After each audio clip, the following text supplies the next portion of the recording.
sommes donc sur le stand d'une entreprise qui s'appelle Ofolio. On est venu vous voir ici parce que vous avez gagné un prix hier, décerné sur ce salon Global Industrie. Vous pouvez vous présenter assez rapidement s'il vous plaît? Oui, alors moi c'est William Gissereau. Moi je m'occupe de la partie technologique et produits. Voilà, cofondateur avec Cyril qui est mon associé.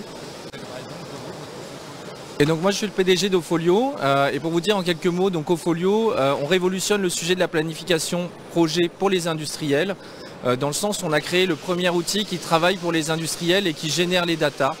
On libère la planification de ces tâches manuelles.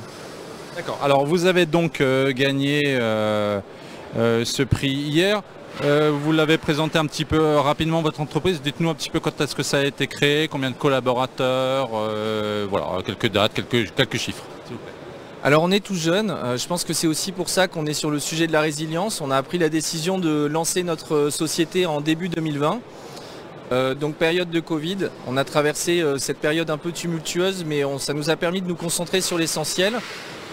Finalement développer notre produit, ce qui nous permet maintenant d'avoir nos premiers clients et d'avoir une petite équipe de 6 personnes, mais les bonnes pour pouvoir accélérer la dynamique. D'accord, vous êtes basé où? À Paris. D'accord. Alors, donc ce fameux prix porte sur déjà la catégorie. Dans quelle catégorie vous l'avez reçu? Alors c'est la résilience du coup. La résilience, d'accord, très bien. Alors en quoi consiste, c'est quoi? C'est un objet, c'est une solution logicielle, dites-nous tout. Alors donc c'est une solution logicielle. Donc on s'est rendu compte que finalement la planification projet, et notamment dans l'industrie, c'est un sujet qui n'a pas bougé depuis 50 ans. Depuis 50 ans que les logiciels existent, on a le même problème, c'est finalement des personnes qui rentrent à la main des données qu'ils estiment être les bonnes, mais sans capacité à apprendre et à améliorer les choses à travers le temps. Ce qui est problématique, c'est que la planification, c'est ce qui permet à l'innovation et à l'ingénierie et à ce qui fait l'industrie de pointe en France, d'arriver en temps, en heure et avec la bonne qualité. Donc finalement, on se met en danger face aux aléas en mettant un bout de processus manuel dans l'innovation de l'industrie. Et donc nous, on a renversé ce paradigme en se disant l'humain ne doit pas être là pour saisir des données, il doit être là pour vérifier si les scénarios sont valides et prendre des décisions stratégiques. Et c'est ce que fait Ofolio. Alors concrètement, ça fait quoi dans l'entreprise, votre solution? Alors les deux bénéfices, c'est déjà de réduire le processus.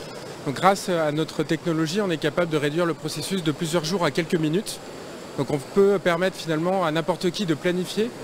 Et le deuxième bénéfice, c'est finalement, on est capable d'augmenter la marge opérationnelle des industriels, car on peut prendre les meilleures décisions grâce à la technologie.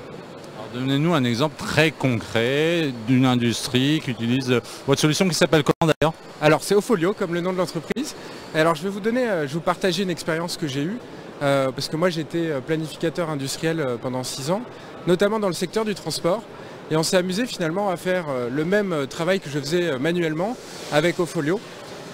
Et donc finalement avant on mettait 6 mois pour faire un planning de train. Avec Ofolio on arrive à faire la même chose en une journée, mais avec 5 fois plus de données. Donc du coup, voilà, c'est la valeur ajoutée d'Ofolio. On est capable finalement de créer des plannings, même pendant des comités exécutifs, pour prendre les meilleures décisions, encore une fois. Alors comment ça marche? Quelles données vous intégrez justement pour réussir pour avoir ce résultat finalement? Alors la technologie n'est pas magique. Finalement, on prend le savoir de l'industriel. L'industriel, il connaît ses processus. Les processus, c'est des successions de tâches qui ont une logique entre elles. Donc quand je conçois, finalement, j'ai 3, 4, 5 étapes qui sont avec une certaine logique. Et donc nous, on va encapsuler ce savoir dans ce qu'on appelle des blocs. Et lorsque l'industriel il a un nouveau projet, il va juste sélectionner les blocs qui correspondent à son projet. Donc si par exemple je produis des voitures, combien de roues elle a? Est-ce que c'est un SUV? Est-ce qu'il y a telle ou telle caractéristique spécifique à cette commande client? Et là l'outil va générer un scénario instantané en prédisant les chances de succès et en disant est-ce que là par rapport à mon portefeuille de projets en cours, c'est la bonne idée de prendre cette commande maintenant ou en tout cas de les faire dans ce délai-là? C'est aussi une bonne manière de se protéger face à des clients qui parfois disent « je veux cette commande pour demain ». parfois c'est pas une bonne idée de dire oui pour demain, parce qu'on se retrouve à payer des pénalités de retard et la marge finalement du projet elle est négative, ce qui est une mauvaise chose. Et c'est ce qui fait que certains industriels ont dû fermer la porte, notamment dans des situations de trésorerie faible comme avec le Covid. Et donc nous on va garantir cette visibilité-là et sécuriser ce processus. Donc c'est une gestion du temps vraiment fine, hein, c'est bien ça? Exactement, du temps, mais en fait on rajoute toutes les autres dimensions.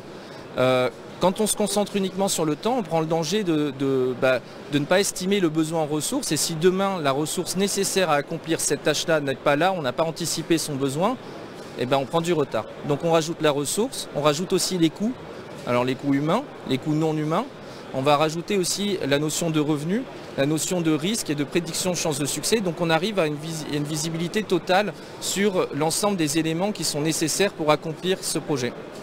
C'est vraiment pensé finalement comme un outil d'aide à la décision finalement. C'est-à-dire que quand on prend un outil, il faut que ça serve tout de suite à quelque chose, c'est ça?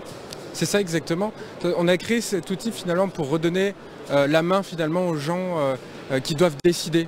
Aujourd'hui, la planification, elle est faite par des planificateurs qui ne connaissent pas forcément tout le temps finalement les processus métiers. Encore une fois, pour partager mon vécu, c'est quand je faisais de la planification, je donnais le planning finalement aux opérationnels et on me regardait avec des gros yeux, mais je ne comprends pas qu'est-ce que c'est parce qu'on l'a fait dans notre coin. Et donc finalement, avec cette technologie-là, on est capable de redonner la main justement aux ingénieurs, aux gens qui connaissent leur processus. D'accord, donc l'idée c'est que ce soit aussi, peut-être participatif, mais qu'il y a une notion aussi de simplification aussi de la notion de planning, hein, c'est bien ça? Exactement. Alors un exemple avec notre premier client qui est une filiale du groupe FIV, donc qui est une belle entreprise industrielle française. Alors on a finalement mis en place un outil de planification et maintenant c'est des contrôleurs de gestion qui l'utilisent pour simuler des besoins, finalement des plans de charge de ressources. C'est aussi des chefs d'équipe, des responsables d'équipe qui vont aussi simuler des besoins en ressources. Est-ce qu'on est capable ou pas d'absorber tel ou tel projet? Et donc le planificateur, dans l'histoire, on ne dit pas qu'il n'existe plus parce qu'il est garant des méthodes et finalement d'une certaine cohérence de l'ensemble, mais il n'a plus à se soucier du détail des processus. C'est le métier qui reprend le pouvoir et qui peut s'assurer de la cohérence. Vous êtes jeune, votre entreprise également l'est. Vous l'avez dit, hein, ça vient, cet outil d'aide à la décision, il vient d'une propre expérience. Ça naît comment chez vous, une idée justement? Qu'est-ce qui fait qu'à un moment vous vous êtes dit ah oui mais c'est bien sûr? C'est un vécu en fait. Hein. Voilà, il y a 2 ans je suis venu voir Cyril pour lui dire je pense que j'ai trouvé comment automatiser ce processus.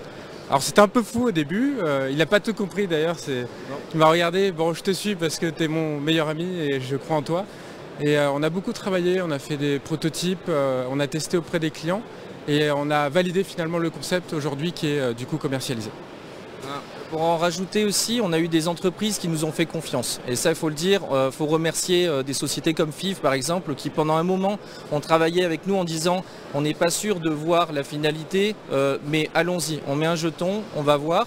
Et on a itéré comme ça pendant cette phase de Covid en échangeant les bonnes pratiques et en leur disant bon si on arrive au bout, tout le monde est gagnant dans cette histoire. Et eux, ils nous ont donné du temps, de la confiance et puis on leur a rendu de cette manière-là avec un produit qui colle aux besoins. D'accord, une dernière question, vous avez le courage quand même de vous lancer vraiment pas au meilleur moment, mais là vous y croyez visiblement, d'ailleurs vous êtes présent sur le salon et puis vous avez reçu ce prix, c'est bien ça, c'est un peu, vous avancez quoi. C'est ça, on avance avec une stratégie assez simple, c'est que maintenant on veut le plus d'adoption possible et l'adoption on pense qu'elle va venir du côté des grosses PME, ETI qui ont des besoins en planification mais qui n'ont pas les moyens de se payer du consulting, qui n'ont pas les moyens d'investir dans des outils complexes et manuels mais qui néanmoins doivent assurer la réussite de leur ingénierie et donc c'est là où on veut aller maintenant dans les 12 mois prochains, c'est essayer d'avoir le plus d'adoption possible d'industriels qui vont finalement faire confiance à des startups comme la nôtre. Très bien, eh bien merci messieurs, merci beaucoup pour cette interview, puis bravo pour ce prix. Merci. Merci.